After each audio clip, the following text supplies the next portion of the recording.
we do have it recording, so we're going to go ahead and get started. Down here in the bottom, you can see that we have a couple files that will relate to some of the examples that we're going to go over today. And then also have several web links. You'll see some URLs later in here as well, and that's what these will go to. And I'll pull this view back up once we are done with the presentation.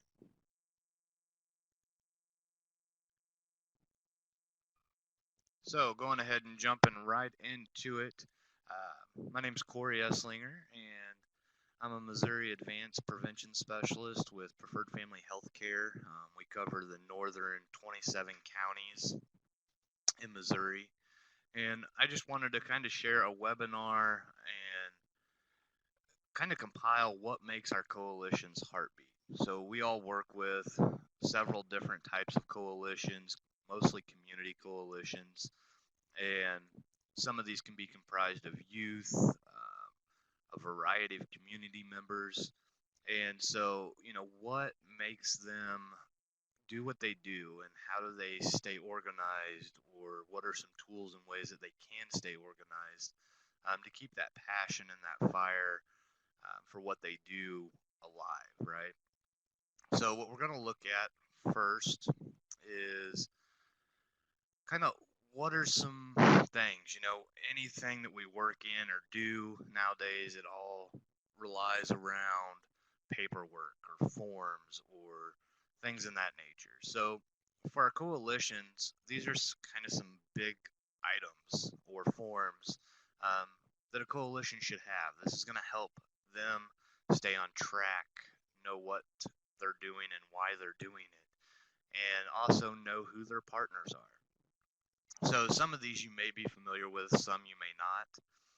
One of these are MOUs. They have very many different names depending on grant, depending on funding, depending on who's requesting it. So that's why there's like 4 different names there. But basically what it is a piece of paper that says, this is who I am, this is who our organization is, and we're partnering with somebody in the community or that wants to be a part of the coalition, and they're gonna basically vow to do this or partner with us moving forward in any activities that we do. So MOU, Memorandum of Understanding, Memorandum of Agreement, Letter of Commitment, Coalition Involvement Agreement. So that's kind of what all those are, just different wording, but basically the same sheet. And then we have an action plan, and we'll talk a little bit more about what that is later. Logic model, have a really great resource for you guys on that one. And then also, kind of at the heart of it when you start, a mission and vision. And then knowing your 12 sector plan. So who's that include? What is a 12 sector plan? And then last but not least, a sustainability plan. And this is kind of important in anything that we do. Anything that we want to, do as a group, as a coalition, we want to know how are we going to make this sustainable. So if we lose funding, what do we have in play to make sure that it'll stay next year? So some tools and resources that we can look at is your local Prevention Resource Center or your local PRC. And there is, at the end of this PowerPoint presentation, I'll actually give you all that contact information based on the area that you're at. And then also online anymore, you can about Google anything. But I'm going to show you some websites and things in that nature to maybe help that online look, as well as toolkits. A lot of toolkits are available online. And then we also have CADCA and SAMHSA, both national resources that have, little handouts, pamphlets, brochures, booklets, all this stuff that can kind of help form coalitions, know where to look, where to go, what kind of the layout looks like, and how to walk through those step by step. And then also our ACT Missouri, which is a Missouri local resource. They're able to do trainings and education in things with our coalitions and prevention resource centers as well. So, kind of get kicked off. Vision and mission should always be something that you first look at. It's hard to kind of do things if you don't know what you want to do and why you want to do it, right? It's also very difficult to ask for people to join your cause if you don't know what you're doing. So one of the big resources, and it's hyperlinked here as well. As I said, it's also in the web links that I'll go back to at the end of the slideshow. But VMOSA, Vision, Mission, Objectives, Strategies, and Action Plans. Having these is a very great foundation for your coalition or group of any manner. You want to define your group's vision. What is that vision that you have for the group? Mission, the what and why. And then objectives, how much of what and by whom. And this is kind of very important because we have, all these things in a community, both rural and metro, right? How well are we able to get these resources to do the things that we need to do? Sometimes we don't have all the resources in order to do everything that we need to, so we have to prioritize, what we're going to do and how we're going to do it because of lack of funding, lack of resources, lack of means. And then strategies. So how are we going to do that? And then action plans, who will do what by when. And this is very important piece on the action plan because there's all these activities that you can do, but if you have nobody stepping up to do them, it makes it very difficult because then you end up with one person doing everything, and that causes burnout. And a lot of the people that's in the coalitions, they want to be there, but most of them are volunteer. Very, very unlikely that they're there because of a job, right? Or getting paid to do the coalition work. So, you go to do health fairs or doing activities in the community or handing out information. We have to have volunteers to do that. But also there's that behind the scenes, and that's where these action plans really kind of help form that behind the scenes look to make sure things are getting done when they need to. And so you can visit the KU toolbox there. As I said, there's hyperlink at the end that I'll show you as well where to go for that. And it has a lot more in-depth information on these. This is kind of a screenshot. I apologize, it's kind of blurry, but to get it to where it could be easily seen, I had to kind of blow it up. So KU Toolbox, great resource. They have all these toolkits. As I mentioned at the beginning, we have all these toolkits that are out there. This is everything from creating and maintaining coalitions and partnerships to building leadership, enhancing cultural competence, policy development, and then even the small part down here, applying for grants. That's huge. Has all these toolkits that you can use, and we're in a world of social marketing now, so kind of guidelines for doing that. But if you don't have an idea of where to look, this is a great place to start. And it kind of gives you those tips. But I encourage you, if you're out there wanting to know where to start, how to do this, start with your local PRC. They're going to be able to help guide you through that so you're not doing it all by yourself. And then a lot of things that coalitions do, as I said, action plans are important. Subcommittees. Most any business, any organization, any group, they're going to have subcommittees that report back to the bigger group, right? And I just kind of threw this in here as an example. Most of you are pretty familiar, I'm sure, with what a subcommittee is or a team. You have, for example, they may decide to do a back to school fair, right? Well, you're going to probably have a subcommittee or people that are interested come to that subcommittee to help plan and work for that cause, right?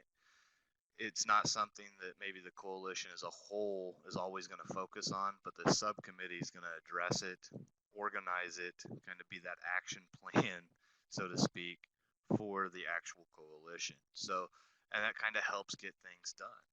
And then they can bring it back and say, okay, to the bigger group, this is what we've decided. This is the things that we've put in place. Now all we need is the people to show up and help, right? So that's why subcommittees are important, and I wanted to touch on it briefly because they can be very beneficial in moving things forward and helping keep people fresh. Because without that, you have one person doing everything, and they're going to get burnt out. A coalition's most likely going to fizzle out because who wants to do the work all the time, right? So that's why we have groups and all these different people part of that. And that's where this kind of comes in play. Some screenshot of examples. Uh, an LOC, as I said, there's many different names. This is a letter of commitment. And you can kind of see vaguely here, this is one that we did up for a grant that we wrote for Preferred Family Healthcare's Prevention Department. And we had to reach out and get a hold of schools or different organizations that would help us, fill those voids for mental health first aids, right? And this could have been a school, an organization that said, hey, we're going to dedicate X amount or help you promote. Just says that they're going to help us when we host them in that area. And then we have our action plan. As I mentioned earlier, it's very handy because you can say that the objective is the back to school fair. In strategy, we're going to put together information to hand out. So information dissemination. So then we go through the activities. What all is going to be in play? We're going to need tables. We're going to need cloths, information to hand out, reserve a table or get a spot at the school, timing, all those things, right? And so you list those as the activities and then designate people to do that. Maybe you have a school personnel that's on the coalition that's like, hey, I can get everything, set up that has to do with the school and reserving this and getting a time. They're going to be the person you want and responsible for that. And always put a time on it, by when. Because then that holds them accountable and gives you a timeline of when they need to have that done so you can stay on track and be ready for when the event actually happens. And then we have our sustainability plan that I mentioned a little bit about. It was kind of difficult to find an actual form for this because it's something that we should always be looking at as we're going through and working with our group. So any activity that we're putting in play, we need to be thinking of ways, that we're able to sustain them, whether it's a commitment, whether it's, funding allocated in a budget, just different things to show that, hey, yeah, we're able to fund it this year through a grant. And maybe the health department says, this really fits into our work plan and we'll take this on or help with the finance part of it. But always be able to look for those opportunities. This is a form that was the Kaizen event. A lot of the National Guard really focuses on the Kaizen. And this was a sustainability plan that they had when I Googled it. And so being able to pop up and know, who's in charge, what's needed. And sometimes that's the biggest thing is just going through, for the back to school fair, what's needed and who do we need at the table or who do we need involved is a big parts of that, because if we have the right people, most school personnel, they're already loaded down. So sometimes it's not always ideal to have school personnel because they may have a lot on their plate, especially for going back to school, right? And so that's where this 12 sector sheet will come in handy. And it is kind of hard to see. I do have one of these where you can download and see it a little better. But it just walks through what the 12 sectors are. And this is something that is required for more funding if you decided to apply for a drug-free community grant. A large amount of money and they want to see these different sectors or community parts represented in your group. And it can be everything from business, volunteer groups. We also have, faith-based education, um, and then police, law enforcement, those type of things. And this is really key to have because it may not always be, we work with schools a lot, and sometimes it's not always the person we think it is that we need. For example, setting up mental health first aids, we've ran into, you know, it's not the superintendent, it's not the principal, it's not the nurse, it's a counselor or it's a PE teacher, somebody that really has a voice and really wants to go all in for their youth. And maybe they're impacted personally by something like that. And so that's where their passion is to drive. And so always keep an open mind when you're picking these people in the sectors for that, because sometimes, yeah, we want the superintendent because, they're usually over a lot more things. However, if we're able to get into that one school and they can be a good advocate or a voice or a champion for that sector, that's very beneficial. Okay. So one of the new innovative things that in Missouri we've started to do is develop a logic model builder.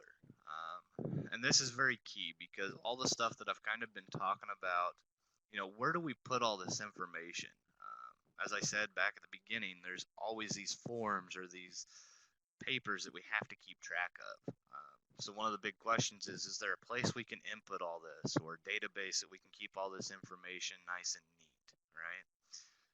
So one of the big things that Missouri, they have designed an online logic model builder to help with this. So it kind of walks you through um, how to develop your plan, right? And knowing, what you're going to be doing, when you're going to do it, how you're going to do it, what your problem is, all this type of information that you might find out or you might dig into. And this is given it a component to put it all in, right? I did include a logic model like Word document, so you can kind of see what one is if you don't already have one, and I'll show you where those are at the end. But the logic model builder, it's a free resource provided by Missouri Division of Behavioral Health.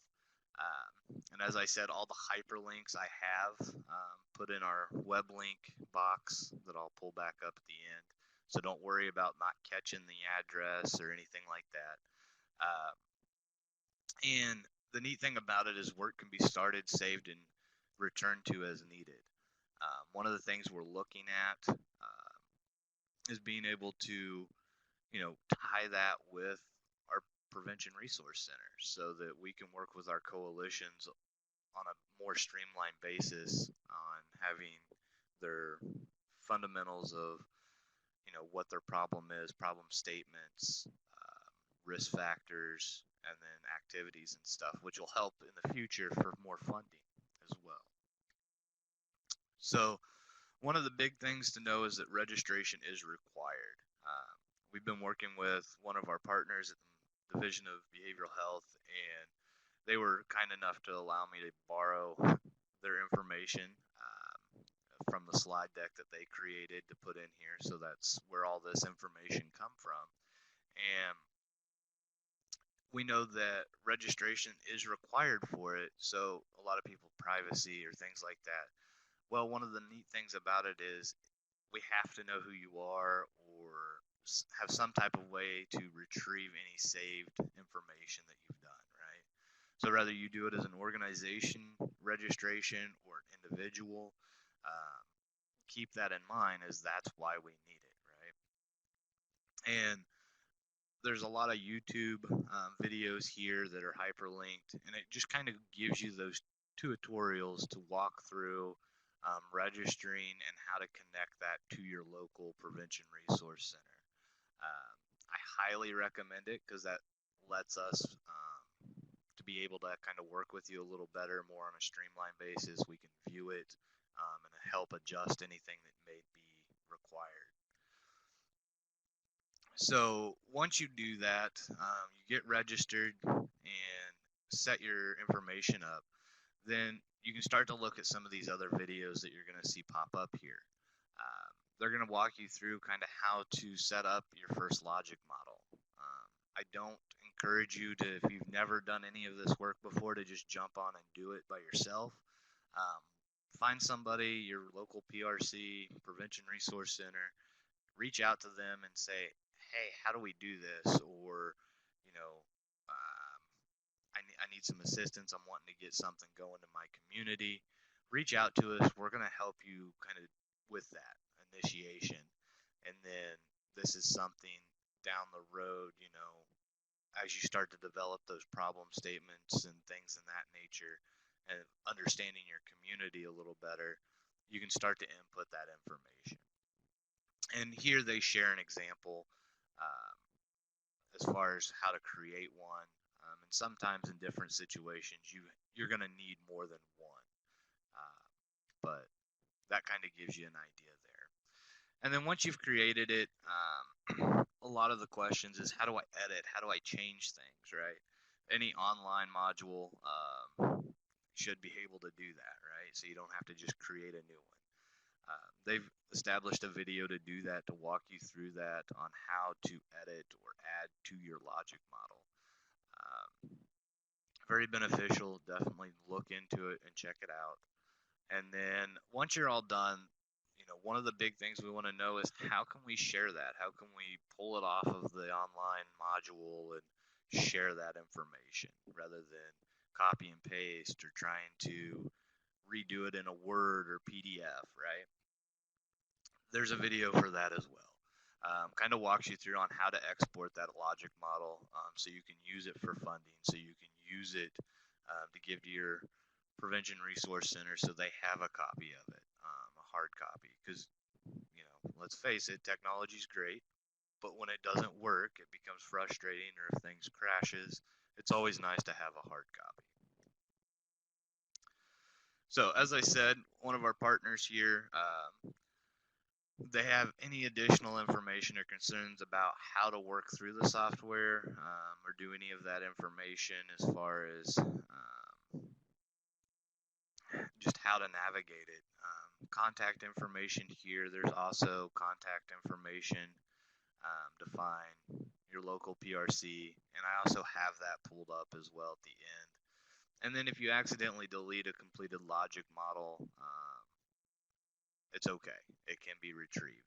So just keep that in mind moving forward, that we mess up, we're human, but we do have ways to get it back and retrieve it. So, all right. So with that being said, that kind of closes out a lot of our things. Is there any questions that I may be able to answer? We'll pull it back over here so we have the chat box. And as I said, there's files here. So if any questions come in, I'll just kind of walk through this real quick. The files, you can download a logic model here. You just kind of select the logic model, and then you can download file. And then it also has a 12 sector, kind of like what we showed in the example, but you're able to see it a little better, fill that in. And then I've also included a blank Coalition Involvement Agreement, or CIA. As I, click it, download it, and then also an action plan blank that you can use as well. And then over on the side, web links, you have the link to the logic model builder. And what I will do is I will go ahead and I'm going to launch that just so you can save the site if you need to access it. And then that way I highly bookmark that, put it on your favorites, whatever you need to do so you don't lose it. And then also the other resource we were talking about, the KU toolbox, I'm going to go ahead and open that for you as well. Save that, look around in it. Very beneficial and has lots of resources as well. And then the last thing I'm going to open, if you want to open up the rest of them, feel free to. The other thing I'm going to pop up is the evaluation for us. As I said, I was going to share contact information. So here's your evaluation. Go ahead and fill that out for me if you would. And then I'm going to bring this back over just so you can have all the contact information. Depending on where you're at, as you can see, it says counties. Look for your county and then find your, Prevention Resource Center. Counties for preferred family health care that we cover: Adair, Andrew, Atchison, Buchanan, Caldwell, Clark, Clinton, Davies, DeKalb, Gentry, Grundy, Harrison, Holt, Knox, Lewis, Lynn, Livingston, Macon, Marion, Mercer, Nottoway, Putnam, Schuyler, Scotland, Shelby, Sullivan, and Worth. So you can look for those, and then has your direct contact number. For us, I know, and probably with some of the others, that's kind of our direct line. So definitely call that number and ask to talk to the prevention department. That way they know who to get you to easily. Also, we have our YouTube channel that is starting to come alive, so feel free, visit that out. We've been posting videos, especially under the circumstances with COVID-19, some work from home and things in that nature. Get on YouTube, check our videos out, subscribe to our channel. If you have any questions, you can email me directly, or down at the bottom there you see the moprevention@pfh.org. That will come to all prevention specialists for Preferred Family Healthcare's Prevention Resource Center. And so if you have a question, not sure where to go, email that, and then the appropriate prevention specialist will get back in contact with you. And also, if you have Facebook, get on Facebook at PFH Prevention and like us, and look out for the content. I mean, we try to post a lot of different stuff. We just had National Drug and Alcohol Facts Week, and so we've had a lot of information put up during that time as well. Feel free to share that and as you feel necessary. So thank you all. I will put this back over. I didn't see any questions come in, but thank you, and I hope everyone's staying safe and enjoyed the webinar. As I said, it will be recorded and we will post it on YouTube as well. So be on the lookout for that, and thank you all and have a wonderful day.